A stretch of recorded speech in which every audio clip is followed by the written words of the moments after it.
All right, and welcome. Now, before I explain what in the world I'm doing here and how weird this is, I know how weird this looks. Let me tell you a story that I hope will impact you for a good while. When I was in high school, I had this teacher. We're going to call her Miss P. She was an older, gray-haired lady, and she was inching towards retirement. In fact, I think I might have been in her very last year of teaching. And let me be straight with you. Before I ever stepped foot in her classroom, I hated math. And honestly, by extension, I really disliked her.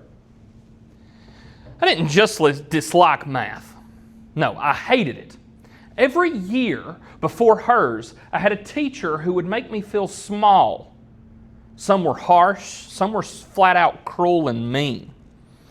I had one teacher, I'm never going to forget this. This is a good story that I'm telling, but there's a bad part of it. I had one teacher, I'm never going to forget it, actually tell me to my face that I'd never be good at math. So, needless to say, by the time that I got to Miss P, I was already checked out of math and everything that it was going to teach me. I didn't trust her. I didn't like her. Not because of anything that she'd done, but because of what I had already experienced and been through in past math classes. She was just another math teacher that was going to see me as a problem instead of a student to teach. Then came the day where everything shifted. We were working on problems on the board, you know, the kind where you have to go in front of the whole class, this big, huge, empty class. Everybody was in here and they were looking at the board. And, well, I've got a confession, I wasn't paying attention to anything that Miss P was teaching. Now, so I went up to the board. She called me up to the board and I went up there and I had no clue how to even act like I knew what I was doing. I had no clue, so I just froze. And I stood up there for a good 5 minutes, I'd say, just standing there, not having anything. Because Miss P had a rule. She didn't care if you got the problem wrong, but she did care that you completed it. Well, I couldn't even wiggle my way through trying to complete this problem. So I was embarrassed, I was frustrated. And then the bell rang. And I remember thinking, oh my goodness, I got out of this. This is amazing. And so I started making my way to the door. And as I made my way to the door, she came out and she said, "Stop, Cole, you're not going anywhere." And so, well, I froze for another second and she made me stand up at the whiteboard again. And I remember all of these emotions starting to come to me. I was like, oh my goodness, okay, I'm going to get yelled at. She was not the nicest person. She was a very nice person, but she was not the most outgoingly nice person that you've ever met. And so I was scared that I was just going to be just a paper in the wind to her and she was going to scream at me, essentially. But what happened was a little bit different. Now, I didn't get off the hook. I thought that I was going to get off the hook, and I didn't get off the hook. What ended up happening, actually, was she pulled me to the side and she walked me through the problem. She calmly took me step by step through this problem. And then once I got done with the problem, she said, "Cole, you should have paid attention."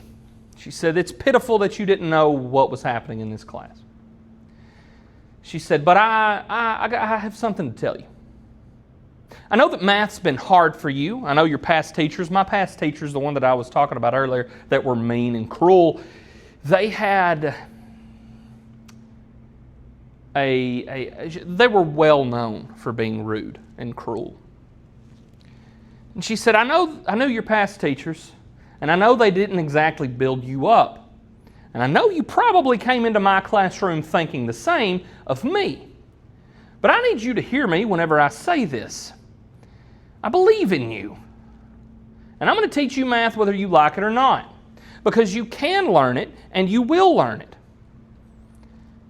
Now, here's the deal. That was it. As a matter of fact, I'm going to be honest with you. That was the crack in the wall that I'd built up for math teachers. Now, I wish I could tell you that I started liking her just right then and there. Well, that wasn't necessarily the case. It took a few months, but what she did there was she didn't only just tell me all of this, she put legs behind her work as well. And she spent every day from 3 to 4, almost every weekday, with me and a few other students that didn't really understand math because we checked out so long ago. She'd spend every day from 3 to 4 teaching us the things that we had lost. Now here's the thing, that's what great teachers do. They don't just teach content. They reach into people. They see the kid behind the eye rolls or the slumped shoulders, and they remind us that even when we feel stuck or behind or not good enough, that they believe in us. And that's what I want to be. For my students in this classroom and for anyone watching these videos, whether you're a kid, a parent, a fellow teacher, or just someone who stumbled upon this channel, I want to be the person who helps bring a little bit of clarity, a little bit of sunshine, and a whole lot of curiosity. So let's do a proper intro. My name's Cole Johnson. I'm a 6th grade science teacher here in Tennessee. I teach with a deep love for technology, laughter, and meaningful moments. I believe that learning should feel like discovery and not drudgery, like something you get to do, not something you have to do. And this channel, this whole thing that I'm building, well, it's an extension of that belief. You're not going to see some boring, monotone lectures here. No, you're going to see real teaching in real classrooms like this one with real kids asking real questions. You're going to see a lot of mistakes, I can promise you that. But you're also going to see growth. And you're going to see those aha moments that make you think, this might actually be all worth it. Now, let me tell you something that I believe with my whole heart. Okay?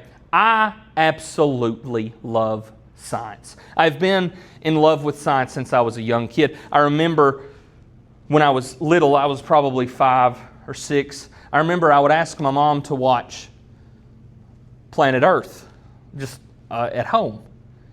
I was weird like that. Now, I'm here to share that love with you guys. Science is one of the most powerful tools human beings have ever discovered. And it's not just a school subject. It's not just labs and charts and all this stuff that you're used to seeing in classrooms. No. It's how we understand the world. It's the flashlight in the dark. It's the map of the wilderness, the engine behind every leap forward ever made by humans. Science is what took us from wondering what stars were to landing a man on the moon. It's what lets us predict hurricanes, treat diseases, build smartphones, and grow crops in the middle of an otherwise dead and dry desert. It explains why the sky is blue, how bridges stay up, and what makes bread rise in the oven. It's all around us all of the time. So here's the deal. Science can be also used in some dangerous ways. We've used it to build incredible things like MRI machines, but we've also used it to build some terrifying things like the atomic bomb. Now, it also allows the internet to connect people like you and I are right now across the world. But it also allows companies and governments and countries to spy on each other. So the question isn't just what can science do? No, it's what will we do with it? It's why learning science matters, because it teaches us how to think, how to question, how to solve problems. And to be honest, how to tell the truth from all the extra noise. And when young people, people like you, understand how the world works, we don't just pass tests, we can change the world. Let me give you a wild example of something that science helped. Now, this wasn't a good something, but back in 1504, Christopher Columbus was stranded in Jamaica. He and his men had worn out their welcome with the local people. The native Jamaicans weren't feeding them anymore, and things were getting pretty tense. But Christopher Columbus had a book called an almanac. Now, the almanac that we know today is a lot of pseudoscience, but it's not all pseudoscience. And this particular almanac that Christopher Columbus had, it had something very interesting in it. It had the phases of the solar system. And this book predicted that a lunar eclipse was going to happen in a few days.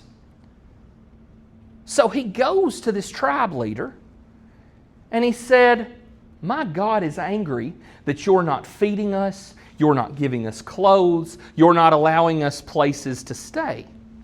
And if you do not figure something out with this, He's going to show you a sign of His wrath by darkening the moon."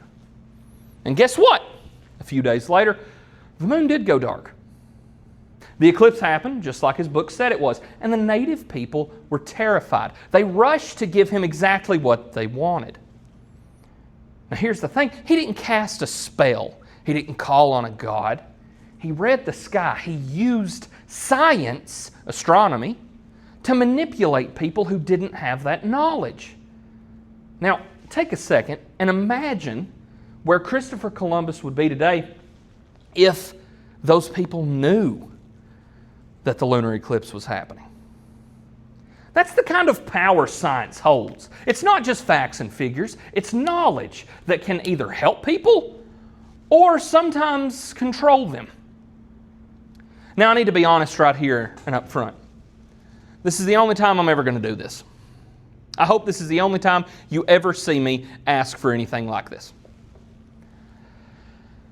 But this whole thing that I'm doing, it's not just for the fun of the technology that I'm using. It's to help students. It is for fun, but it's for impact more so than that. And if I want to make it happen right, I'm going to need some help. This is the only video where I'm going to ask this, but if you're a business owner, a donor, or someone who just wants to support students in education, I would love your help in getting this thing fully off the ground. We've got some amazing tools already in which I'm going to show you in a later video, but we need some more stuff. This thing cannot be completed on a classroom budget.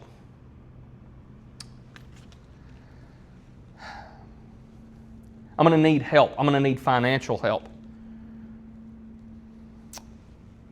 Now, here's the good news, that if you want to be a part of this and you can't donate, that's perfectly fine.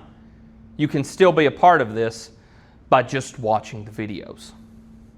Whether you're a student that is trying to get help to understand Newton's laws, or a student who just wants to actually get through photosynthesis without falling asleep, or hey, maybe you're just a curious adult who loves learning new stuff. You're welcome here. This is science without the pressure, without the tests, without the worksheets. It's science with stories, with wonder, with laughter, with all the realness of a real classroom because, well, hey, we're in a real classroom. It's science made for your schedule, your pace, and your life. And a big part of why I'm doing this is because I also believe in transparency. I believe that classrooms work best when there's trust. And trust comes from being open. Open about what we're teaching in the schools. Open about why we're teaching it. And why we do everything that we do. I'm not here to push an agenda or get political. I just want parents and students to feel involved, to feel like they're part of the story because, well, they are. Speaking of stories, the best ones aren't told just by one person. That's why, as the year goes on, my students will actually help film, edit, and create content for this channel. We're going to turn my classroom into a crew, into a production team, into some storytellers. Because when students feel ownership, they'll engage more, they think deeper, they grow better, they become better adults, and in the meantime, they're better students and better kids. None of this would be possible without the tech. So I do have to give a huge shout out to OBSBOT. Now, OBSBOT sent me some AI-powered cameras. This is what's so neat about this. I don't have someone tracking me. This camera that you're watching me through, it's actually tracking me by itself. All I have to do is hold up a hand in the sign of an L. I'm not going to do it because it'll cut off, but it'll automatically track me. How cool is that? Now, I've got some amazing things. I've been blessed with some amazing technology, but I do need some more, and I need some help. So, if you're watching this, thank you, for real. Whether you stumbled on this by accident or came here with a purpose, I'm glad you're here. And if you'd like to help this channel grow, here's what you can do. You can donate if you really want to help directly. If you can't donate, you can share this video with your friends, with students maybe. Or you can just watch. That's fine too. That's impact. That's, as a matter of fact, that's not a classroom that's limited by 4 walls. And that's what I want out of this. This isn't about YouTube numbers. This isn't about going viral. This is about making science real, making learning real, making access to good teaching something that everyone can do. Now, I'll be the first to say, I'm trying my hardest to be a good teacher. I can't promise that I'm going to get everything right the first time. As a matter of fact, I can almost promise you that I won't.